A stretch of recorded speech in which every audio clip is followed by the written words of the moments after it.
Le projet de révision de la loi électorale par l'Assemblée nationale a été adopté le 4 décembre dernier et cela a soulevé des vagues et d'indignation. Selon certaines sources, la Chambre basse du Parlement aurait été piégée par différents textes de celui discuté en Conseil des ministres. L'opposition parlementaire ne s'avoue pas vaincue par rapport à cette adoption par l'Assemblée nationale. Une délégation composée des présidents des groupes parlementaires de l'opposition a saisi le président du Sénat, Léon Kengo Owadondo, au sujet de ce projet de loi qui divise la classe politique, toutes tendances confondues. Également, les associations de droits de l'homme invitent la Cour pénale internationale et le Conseil de droits de l'homme de l'ONU à diligenter des enquêtes afin de vérifier des graves révélations faites par Human Rights Watch sur des exécutions sommaires des manifestants congolais perpétrées par des miliciens du M23 au Rwanda et en Ouganda qui seraient recrutés par le gouvernement de la République démocratique du Congo. Madame, Messieurs, bienvenue à ce 66e numéro du magazine Grand Format qui reçoit ce soir Willy Michiki. Willy Michiki est président national de l'Union des nationalistes, de l'Union nationale des nationalistes, UNANA en sigle. Je rappelle aussi qu'il est vice-ministre honoraire de l'énergie et des hydrocarbures du gouvernement Sami Badibanga. Bienvenue Willy Michiki. Merci pour l'invitation, madame. Voilà, grand format, c'est un panel des journalistes. Je ne suis pas seul, j'ai Patrick Ouadieu à ma droite. Bienvenue et bonsoir Patrick. Merci, Julie Mélia. Voilà, à ma gauche, j'ai Jacques-Hilaire Mbayo-Akachala, rédacteur en chef à la rédaction d'Africa Télévision. Bonsoir Jacques. Bonsoir Julie Mélia. Sans plus tarder, nous allons prendre notre invité Willy Michiki, encore une fois. Bonsoir. Bonsoir. Les téléspectateurs ont eu vraiment besoin de vous écouter. Merci beaucoup de nous honorer. Le projet de révision de la loi électorale a été adopté à l'Assemblée nationale. Elle se trouve maintenant en seconde lecture au Sénat. Comment avez-vous accueilli cette adoption?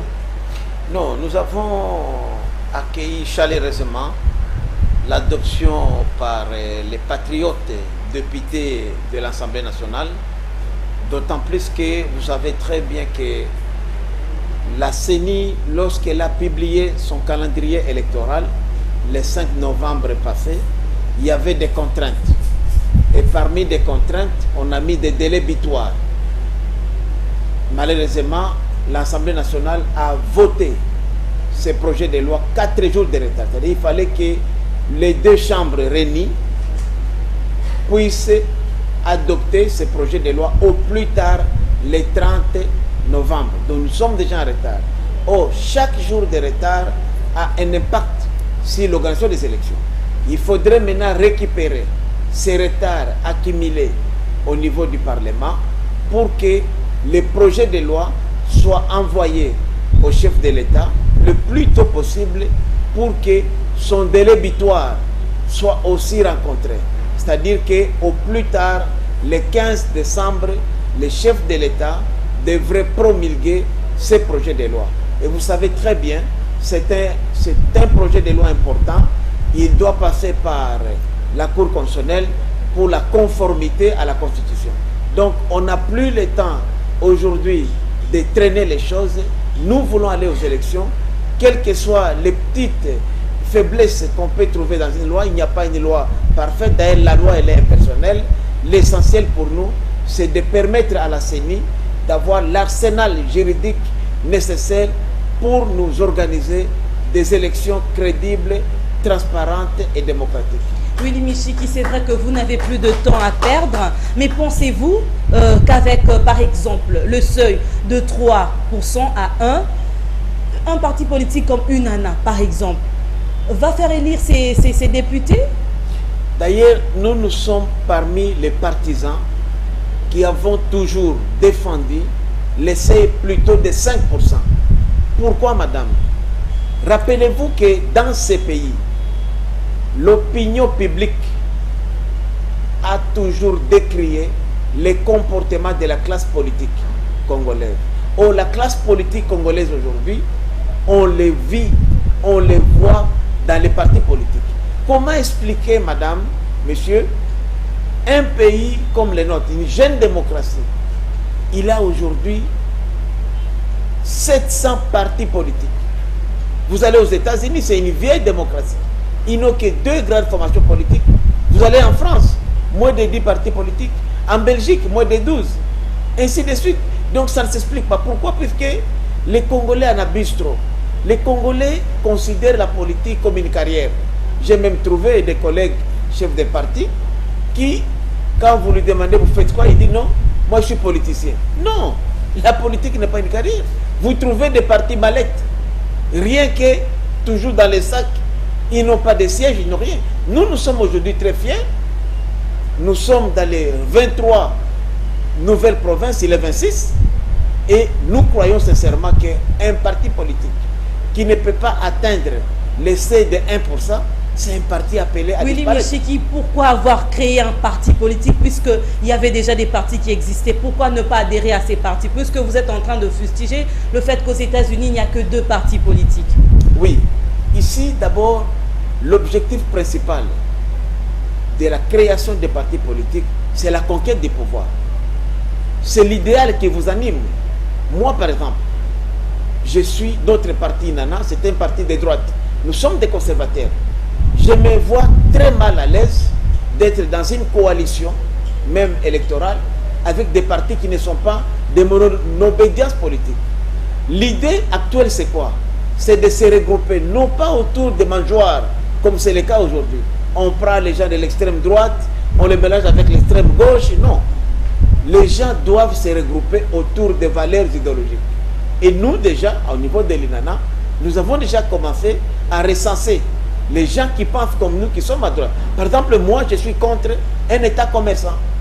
Je ne peux pas comprendre que dans un État comme le nôtre, ici, avec toutes ces plus de 50 entreprises publiques, elles ne contribuent même pas à 10% au budget de l'État. C'est catastrophique. Alors qu'une seule entreprise privée, comme Sicomine, fait déjà 6,5 millions de dollars. Tel que Fungurume, 4,5 milliards de dollars. Donc c'est ça, c'est pour dire que les gens considèrent les biens de l'État comme des biens à mettre. Alors, nous qui sommes des conservateurs, nous qui sommes des droites, il faut bannir l'État commerçant. Nous devons privilégier la privatisation des gestions.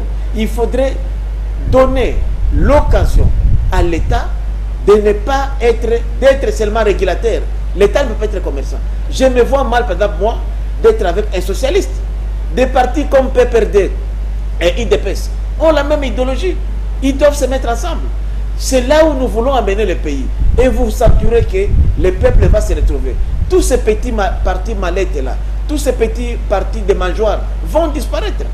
C'est comme ça que nous croyons que l'essai de 1%, c'est l'essai minimal. Aller en deçà, vraiment c'est ridicule. L'UNANA ne fait pas partie des partis mallettes, hein, des partis qui sont à la recherche de quoi manger. Pas du tout. D'abord, la politique intelligente, madame, ce n'est pas n'importe qui peut faire la politique. C'est ce que j'ai toujours expliqué. J'ai dit non. Pour faire la politique, il faut avoir les moyens.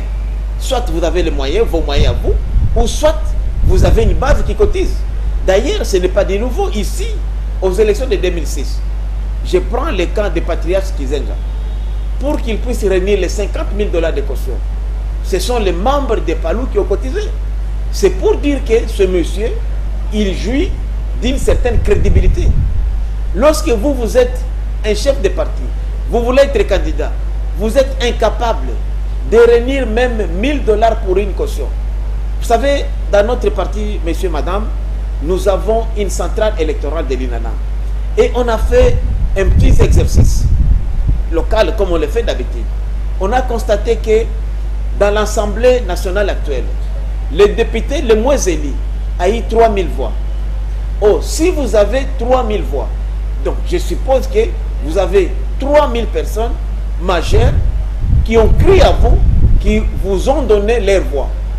Si ces 3 000 personnes, chacun peut cotiser, ne serait-ce que 0,5 $, même pas $1, vous aurez au moins 1 500 $, de quoi vous avez besoin pour payer la caution, même pour un indépendant. Alors que ici nous parlons des listes électorales. Willy Michiki, vous avez toujours dénoncé la tricherie lors des élections.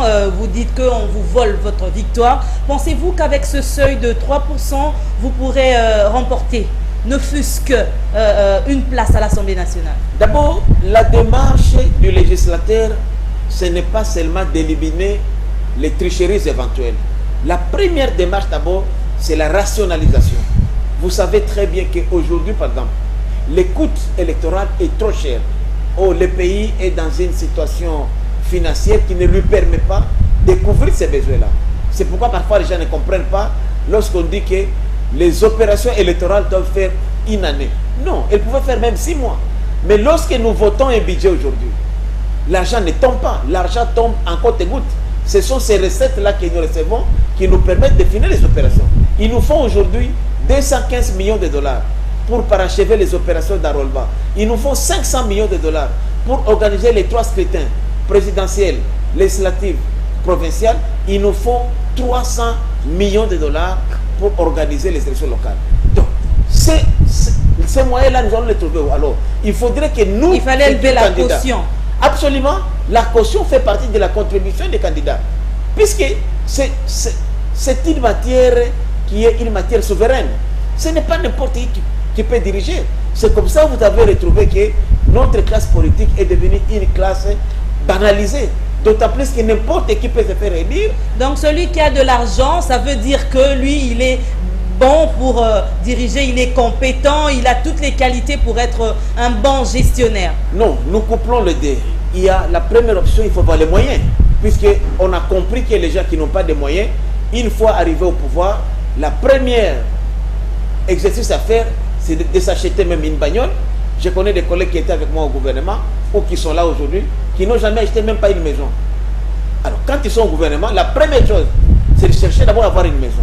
Ces gens-là, ils oublient même... Nous en connaissons ceux qui en ont plusieurs aussi, mais qui continuent à vouloir toujours acheter et qui volent aussi. C'est comme ça que le législateur a mis en place aujourd'hui des mécanismes pour éliminer tous ces opportunistes-là. Je connais des gens qui n'ont pas beaucoup de moyens, mais qui ont un idéal. Rappelez-vous que moi, je viens de parti dur qui est l'IDPS. Nous avons été formés à travailler sans moyens, par conviction. Il y en a, mais ils ne sont pas nombreux. C'est comme ça que, comme nous sommes en démocratie, on ne peut pas faire aujourd'hui des lois, par exemple, qui élimineraient certains partis politiques. Il faudrait mettre des critères pour que l'électeur lui-même se choisisse qui peut aujourd'hui les représenter. Et parmi les critères, il y a par exemple le cautionnement. Je ne crois pas que beaucoup de ces partis mallettes pourraient avoir facilement 1000 $ pour se payer une caution au niveau national. Je ne crois pas que tous ces partis mallettes aujourd'hui pourraient réunir 5%, c'est-à-dire minimum 5 députés. Quand vous êtes un parti, vous êtes incapable de faire 1% de l'électorat, donc vous ne représentez rien. Et ça nous permet aussi aujourd'hui, regardez aujourd'hui par exemple, nous avons 700 partis politiques. Madame, si ces 700 partis politiques pourraient compétir aujourd'hui, vous vous rendez compte, un bulletin de vote avec 500 partis politiques, mais c'est tout un livre comme ça. S'ils ont chaque parti un candidat seulement, alors que chaque parti peut donner même 5 à 10 candidats, il y a des circonscriptions électorales à 10 sièges. Donc il faudrait 10 candidats fois 700, ça fait 7000. N'est-ce pas là une manière de restreindre la démocratie? Jacques-Hilaire Kachala, vous pouvez prendre Willy Michiki. Willy Michiki, bonsoir. Bonsoir, monsieur Kachala. Willy Michiki, vous êtes parmi les rédacteurs de la Constitution actuelle. Absolument. Est-ce que c'est démocratique? C'est pourquoi d'ailleurs je la défends. C'est démocratique quand vous parlez du seuil de 3%, mais aussi du caution. N'est-ce pas là que vous êtes en train d'aller à l'encontre de la Constitution que vous vous êtes battu pour que ça soit mis en place aujourd'hui? C'est la première question. La deuxième question, elle est toute petite. L'UNANA, c'est un parti de masse ou un parti de cadres? Non, l'UNANA, c'est un parti de masse. C'est comme ça d'ailleurs que la stratégie de l'UNANA, c'est une autre forme de campagne. C'est pourquoi nous avons vraiment hâte d'aller aux élections, puisqu'on a expérimenté un système qu'on n'a jamais fait ici auparavant, c'est-à-dire la campagne de porte à porte. On est moins présent dans les réseaux sociaux, moins présent dans les médias, mais nous sommes des hommes de contact. Et nous voulons vraiment expérimenter cette expérience qui pourrait servir les générations futures. À ce qui concerne la constitutionnalité des projets de loi actuels, par exemple, il est tout à fait conforme à la Constitution, puisque la Constitution donne la liberté à chacun de postuler. Et puis, une loi, elle est impersonnelle. Cette loi-là, puisque les gens croient que c'est une démocratie des risques, je vais vous démontrer aujourd'hui que même les chefs des partis, les leaders politiques les plus riches actuellement, ce sont des réalités, sont dans l'opposition. Je prends le cas de Moïse Katumbi, je prends le cas de Dokolo. Même le président de la République n'a pas la fortune de Moïse Katumbi et de Dokolo. Donc c'est pour dire que contrairement à ce qu'on croit... Ce sont des individualités. Mais quand vous prenez le PPRD lui-même, il a la Banque centrale avec lui, il a toutes les provinces avec... les régies financières, c'est le PPRD aujourd'hui. Messieurs, mesdames, messieurs, j'ai déjà été au gouvernement. La Banque centrale, ça appartient à l'État. Ce n'est pas un individu. Il y a des mécanismes pour ponctionner même les moyens de la Banque centrale. Ce n'est pas parce que vous êtes gouverneur de la Banque centrale que vous avez droit à y recourir. Non, ce système-là est révolu et puis il y a un contrôle qui se fait. Donc ce n'est pas puisque moi je suis mandataire public, donc je suis assis sur un trésor qui m'appartient. Non, ça c'est révolu, on connaît comment les contrôles, parce qu'on a géré quand même dans ces pays. Donc il faut enlever ça dans l'opinion. C'est comme ça d'ailleurs que ça pose problème, puisqu'il y a aussi des gens aujourd'hui qui sont avec nous dans l'opposition. Et je ne vais pas citer le fait Tshisekedi qui me disait oui, on ne peut pas aller aux élections sans gouverner. Non, je vous dis, il y a des gens avec qui on était alimentés à l'époque qui ne juraient qu'au 20 décembre de l'année passée de voir M. Kabila partir. Aujourd'hui, c'est une illusion. Nous disons aujourd'hui, les pouvoirs, ce n'est pas une source d'enrichissement. C'est pourquoi notre combat aujourd'hui, c'est de faire la politique autrement. Moi, j'étais au gouvernement, je n'y suis plus. Vous regarderez, dans notre équipe, nous étions 68 ministres. On a quitté 27. Je suis presque le seul, ou si pas les rares, qui intervient et qui soutient le gouvernement en place. Sans y être. Puisque j'avais compris que c'était un mandat politique qui est limité en temps. Le premier jour que j'étais nommé, je savais que je pouvais sortir même une semaine. D'ailleurs, moi, ça m'a étonné que je fasse 4 mois. Je m'attendais à sortir le lendemain. Donc, lorsque vous comprenez que la politique n'est pas une carrière, que c'est un mandat, vous servez, vous laissez aux autres. Non, mais on ne soutient pas pour soutenir Willy Michiki. On soutient un gouvernement quand il convainc. Non, c'est-à-dire que je suis clair, j'ai dit, je suis dans la coalition gouvernementale aujourd'hui, c'est vrai, nous avons beaucoup de choses à nous reprocher. Je suis le coordonnateur de l'opposition signateur de l'accord, nous avons 7 membres du gouvernement. Politiquement parlant, je dois les soutenir par devoir moral. C'est la politique, ce sont les intérêts d'abord. Puisque si je ne peux pas scier l'arbre sur lequel je suis assis, mais entre nous, nous nous regardons en face et nous nous faisons des reproches. Oui, mais il y a des amis qui étaient avec nous, puisqu'ils ne se sont pas retrouvés, mais qui ont tourné Kazakh. Et moi, je trouve que ce n'est pas correct. Puisqu'en politique aussi, il faut être fidèle, il faut avoir quand même une stabilité, il faut avoir des convictions. Willy Michiki, mais qu'est-ce qui vous fait... comment est-ce que vous sentez quand vous voyez, par exemple, nous qui sommes là, 3, on ne peut pas avoir plus de $6 000 pour être candidat aujourd'hui, mais nous avons la compétence peut-être requise qu'il faut, et qu'on ne peut pas être candidat, et que c'est là en faveur de d'autres personnes qui se sont enrichies illicitement et qu'elles peuvent postuler. Ne voyez-vous pas là qu'il y a une injustice sociale qui est en train de se créer? D'abord, je vais dire d'abord que tout le monde ne peut pas faire la politique. Pour moi, la politique, c'est une vocation. Moi, la politique, je la fais par passion, par amour de mon parti. J'ai mon travail qui me permet de vivre. Moi, on parle de ceux qui peuvent faire la politique, mais qui n'ont pas assez de moyens. Alors, ceux-là qui n'ont pas de moyens, qui fassent autre chose. Puisque ce n'est pas tout le monde qui devrait faire. Par exemple, moi, je ne fais pas le journalisme. Chacun fait, vous faites un métier pour lequel vous avez les moyens. Il faut dire aux gens que la politique n'est pas faite à tout le monde. La politique a un coût, c'est un luxe. Soit vous avez vos propres moyens, soit vous avez les gens qui vous soutiennent, qui vous donnent les moyens. Moi, je prends les pays démocratiques aujourd'hui, les députés ne font rien, on leur donne les moyens. Soit des entreprises, des groupes d'intérêt ou leurs électeurs. Alors, si vous êtes incapable de mobiliser vos propres électeurs, de mobiliser les propres bases pour vous donner les moyens, alors vous feriez la politique de qui? Puisque la politique, on ne la fait pas pour soi, on la fait pour les autres. Et si ces gens-là sont incapables de cotiser même des miettes pour vous donner, alors faites autre chose. La politique de l'exclusion, n'est-ce pas là, les rébellions qui naissent du jour au jour? Non, Vous pouvez inscrire quelqu'un qui a derrière lui autant de personnes. Vous dites que non parce que vous n'avez pas $6 000 et vous ne serez pas candidat. Mais les $6 000 vont venir d'où? Si vous avez $6 000, vous pouvez avoir aujourd'hui 12 000 personnes. Payer ces personnes-là qui mangent déjà difficilement, qui ne scolarisent pas leurs enfants, mais qui viennent cotiser pour que vous soyez candidat. Je vous donne un exemple. Moi, je suis chrétien croyant.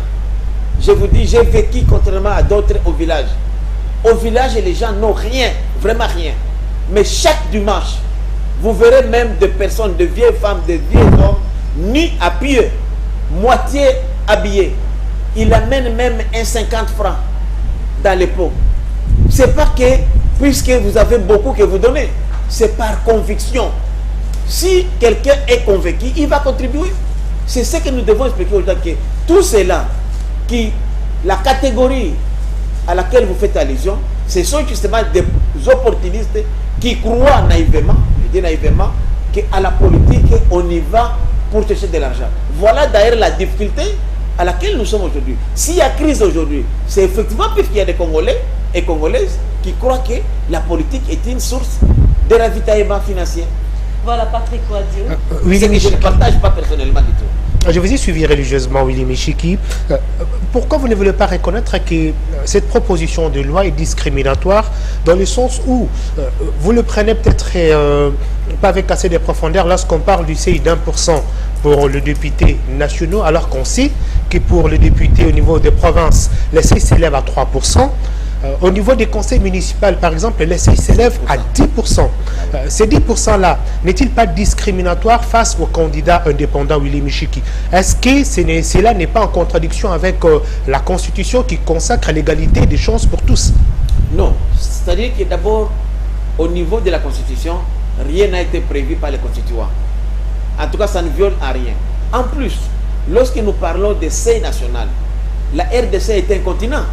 C'est pourquoi on est descendu à 1%. Puisqu'on s'est dit quoi? Si vous ne devez pas avoir... Si, je donne un cas par exemple aujourd'hui. Nous avons 50 millions d'électeurs qui ont participé au vote. Pas les électeurs recensés par la CENI, qui ont participé au vote. Dans les 50 millions d'électeurs, vous êtes incapable d'avoir 50 000. Sur l'ensemble, sur 2 345 000 km². Alors vous allez dire, vous représentez quoi? Qu'est-ce que vous... Puisque le député a un mandat national. C'est pourquoi on a remis ça à 1%. Vous êtes député provincial. Vous vous rapprochez plus. La province, elle est petite. Je prends la mine, par exemple, du Nord Kivu. Je peux la parcourir en un jour. Si dans cette petite province comme ça, vous ne pouvez pas avoir 3% d'essai électoral, vous ne valez rien. Encore une circonscription locale. Vous avez votre petite chefferie, votre collectivité, secteur. Vous êtes incapable d'avoir 10%. Vous ne valez rien. Donc c'est par rapport à la proximité. Moi je crois sincèrement que, puisque cette disposition s'impose à tout le monde, si on disait que c'est à telle catégorie, oui. L'objectif c'est quoi? C'est la rationalisation.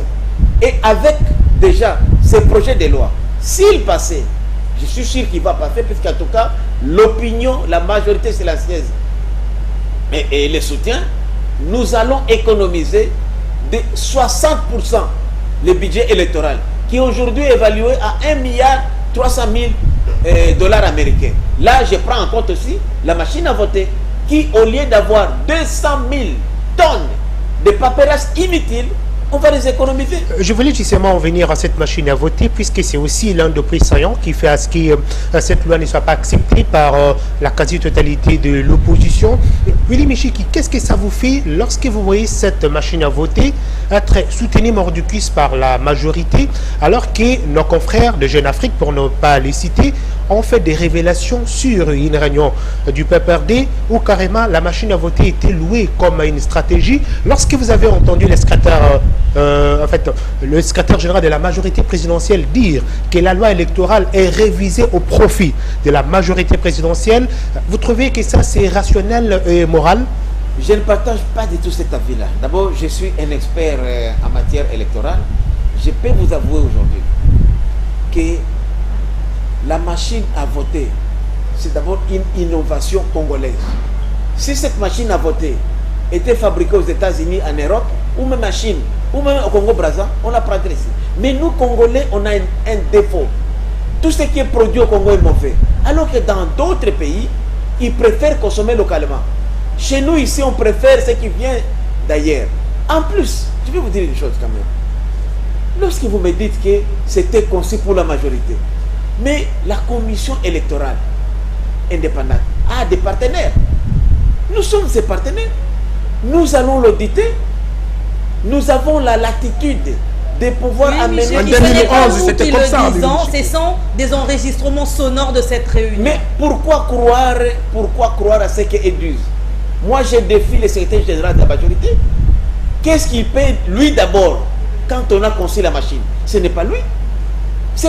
Justement, ce sont des effets psychologiques pour troubler les gens. Moi, je suis de l'opposition. Non, mais ils ne savaient pas qu'on était en train de les enregistrer, Willy Michiki. Non, c'est ce que moi j'ai dit.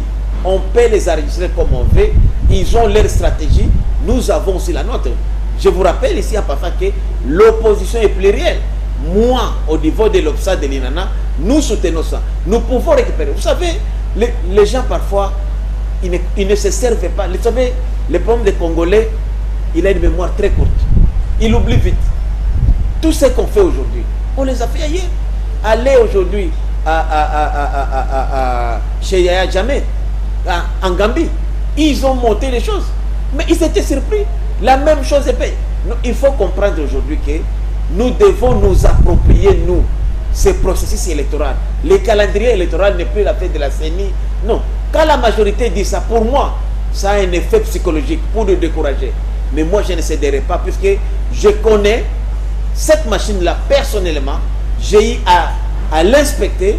Nous avons les données de cette machine et nous sommes capables aujourd'hui de vous rassurer que cette machine-là... Déjà, lors de sa présentation à l'Assemblée nationale, la machine a capoté. Alors, qu'est-ce qui ne va pas nous faire croire que même au moment des élections, ça va créer des problèmes? C'est une œuvre humaine qui a toujours des imperfections. Nous commandons combien de machines nous commandons de l'extérieur? Vous arrivez à me dire, elles ne s'allument pas. Vous devez les retourner là-bas. Mais, et puis ça, c'est facile, c'est fabriqué au Congo. C'est plus facile pour nous. Il n'y a que les matières premières qui viennent de l'extérieur. Donc, comme si ça tombe en panne, on va la réparer. Pendant le dépouillement, par exemple, pendant le comptage, pendant le vote, on se met à réparer la machine. Mais même avec manuellement, combien de problèmes on a eu? Combien de contentieux on a eu? Alors autant mieux éviter les problèmes. Mais justement, on est vêtu, puisque l'objectif c'est quoi aujourd'hui? Nous sommes en face des difficultés d'abord financières. Il faudrait aujourd'hui chercher des voies et moyens en vue de rationaliser le système électoral. Or, avec cette machine-là, nous économisons déjà plus de 120 millions de dollars à dépenser. Avec seulement cette machine-là, à ce qui concerne les paperasses déjà. Or, la machine est simple. Vous entrez dans la machine, vous choisissez votre candidat, sa photo apparaît. Ce qui n'était pas le cas avant. Vous choisissez la photo, vous tapez, on vous l'imprime et vous signez. Et on laisse les bulletins.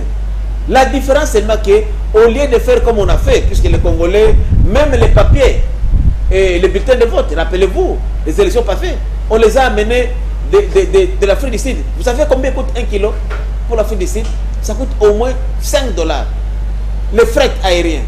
Et on a fait venir des taux. C'est la folie. C'est la folie. Alors qu'à l'hôtel de monnaie, on peut le faire ici. Quand l'hôtel de monnaie fabrique le papier de valeur qui est la monnaie, quel est ce papier-là qui ne peut pas le faire? Donc soyons quand même aussi patriotes, nationalistes, aimons le pays, consommons localement. Ne cherchons pas à être... Quand Jeune Afrique ne peut pas être heureux, est-ce que Jeune Afrique c'est congolais? Donc c'est ça, il faudrait aujourd'hui changer aussi la mentalité. Et c'est ça le problème. Nous, lorsque nous compétissons aujourd'hui pour conquérir le pouvoir, la première chose à faire, c'est le changement de mentalité. Les Congolais passent toujours gauche, noir. Tout ce qui est fait par les Congolais est mauvais. Quand c'est un étranger qui le dit, c'est vrai. On m'appelle prophète. Mais si j'étais un étranger, non, on m'aurait même fait des églises, non. Puisque vous ne voulez pas. Lumumba était ici, il est pas. Moussa était ici, Simon Kimba, on n'a jamais écrit les noms. On dit que vous êtes prophète des malheurs. Oui, non, c'est ce que je voulais dire. Le prophète de malheur. Je suis sûr, après ma mort aussi, vous allez aussi me croire. Un prophète, il est naître. Il peut prophétiser pour le malheur comme le bonheur. Mais il faudrait écouter les vôtres. consommons, croyons en nous-mêmes Congolais. Et c'est ça notre combat. Même les séries de marches qu'on va organiser, c'est pour se battre, pour que les Congolais comprennent que nous avons des valeurs. Lumumba dit, l'histoire du Congo ne va pas s'écrire à l'étranger, c'est ici au Congo. Willy Michiki, j'ai 3 petites questions qui montent en tête. Vous êtes présenté comme étant le coordonnateur de l'opposition signataire. J'aimerais comprendre si vous nagez à contre-courant avec vos pairs, puisque une information fait savoir que le ministre de l'opposition qui sont dans le gouvernement ne serait pas d'accord avec cette proposition de loi électorale. Vous allez peut-être nous confirmer ou l'infirmer. Lorsque vous parlez de cette machine à voter, pourquoi on évite carrément les termes vote semi-électronique? Au lieu de parler de la machine à voter, pourquoi on évite les votes semi-électroniques qui n'est pas consacré dans la loi électorale, même dans la Constitution? Voilà, je voudrais ici d'abord, à ma qualité de porte-parole de l'opposition signateur de l'accord du 18 octobre, qui a signé aussi l'accord de Saint-Sylvestre, vous dire que mes ministres à moi, les membres du gouvernement, de ma composante politique, ne se sont jamais opposés au projet de loi électorale envoyé au Parlement pour examen. Jamais. Il faudrait dire qu'il y a une autre frange de l'opposition, puisqu'il n'y a pas que nous au gouvernement. Nous avons l'ISORAL, les RASOP limités qui est là, nous avons les groupes de Kengo et tant d'autres. Mais à ce qui concerne notre groupe... Le limité au gouvernement. Oui, oui. Et vous, de quel RASOP? Il y a le RASOP Kassavoubou est là. Il y en a combien aujourd'hui? 3. Non, moi j'ai appris qu'il y en a 2 aujourd'hui. Mais vous êtes de quel rassemblement? Et pourtant derrière là, c'est écrit rassemblement. Nous ne sommes pas des rassemblements. Nous sommes rassemblement signateur. C'est le rassemblement qui a signé l'accord. Et c'est ça notre appellation. Et c'est le rassemblement signateur qui a adhéré dans ce qu'on a appelé l'opposition signateur de l'accord du 18 octobre, où tous les partis politiques ici de l'opposition qui avons signé l'accord du 18 octobre, nous nous sommes retrouvés à travers ce qu'on appelle OPSA. Et là, c'est important de le dire aussi. Puisque lorsque le gouvernement initie un projet de loi, vous savez, il y a beaucoup de gens qui ne sont pas habitués aux pratiques parlementaires ou qui ne connaissent pratiquement rien. Vous êtes membre du gouvernement. Il y a d'abord ce qu'on appelle la solidarité gouvernementale. Je peux être moi ministre, j'ai mon point de vue, mais lorsque la majorité me met en minorité, en difficulté, je dois m'incliner sur eux. Et lorsque vous envoyez un projet de loi, le projet de loi ne vous appartient plus. C'est comme une proposition de loi. Lorsqu'un député initie une proposition de loi, ce n'est plus de votre... Dès que vous déposez ça au bureau, ça appartient maintenant au Parlement. C'est ce que beaucoup de collègues au gouvernement aujourd'hui n'ont pas compris. Lorsque le projet de loi présenté par le gouvernement est arrivé à l'Assemblée nationale a la liberté totale de la refondre, et c'est ce que nous connaissons aujourd'hui. Alors, elle voulait que ça soit maintenu. Non, je comprends, c'est l'ignorance. Nous tous, nous ne vibrons pas sur la même longueur d'onde. Et pour... Permettez-moi, Willy Michiki. Je vais répondre à votre question. Oui, parce qu'une question me vient. Je parle sous le contrôle de tous les députés nationaux. J'étais présent à l'Assemblée nationale lorsque le ministre de l'Intérieur, le vice-premier ministre, le ministre de l'Intérieur a amené ces projets de loi. Il était sans récépissé du Conseil des ministres. Un député national, par motion, a demandé au président de l'Assemblée nationale pourquoi est-ce que l'on pouvait accueillir cette proposition de loi qui n'était pas accompagnée du récépissé qui prouvait que cela a été débattu en Conseil des ministres. Ça n'a pas été prouvé. N'y a-t-il pas eu vice de procédures et tentatives de tricherie? Je crois que je vais vous parler maintenant en tant que juriste.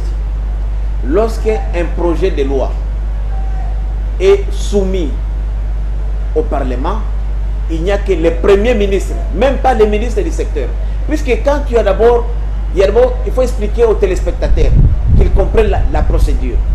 Au niveau du gouvernement, nous avons ce qu'on appelle la commission des lois, qui est présidée par les ministres en charge de la justice. Lorsque cette commission restreinte approuve ce projet, on l'amène au Conseil des ministres. Et lorsque le Conseil des ministres adopte, c'est le premier ministre qui l'envoie auprès du président de l'Assemblée nationale ou son collègue du Sénat, une des chambres. À ce moment-là, cette lettre-là, moi j'ai la copie. On n'a pas besoin de présenter des PV puisque les PV de réunion, il n'y a pas une disposition parlementaire, même dans le règlement intérieur de l'Assemblée nationale, qui oblige au gouvernement d'amener les PV de débat. Non, le gouvernement est une institution distincte du Parlement. Mais dans le cas échéant, il y a les membres du gouvernement qui ont dénoncé le fait que les textes qu'on a présentés à l'Assemblée nationale, c'est pas celui qui a été... Mais si ces membres-là l'ont dénoncé, s'ils ont des kilos, s'ils sont démocrates, la première chose de faire, c'est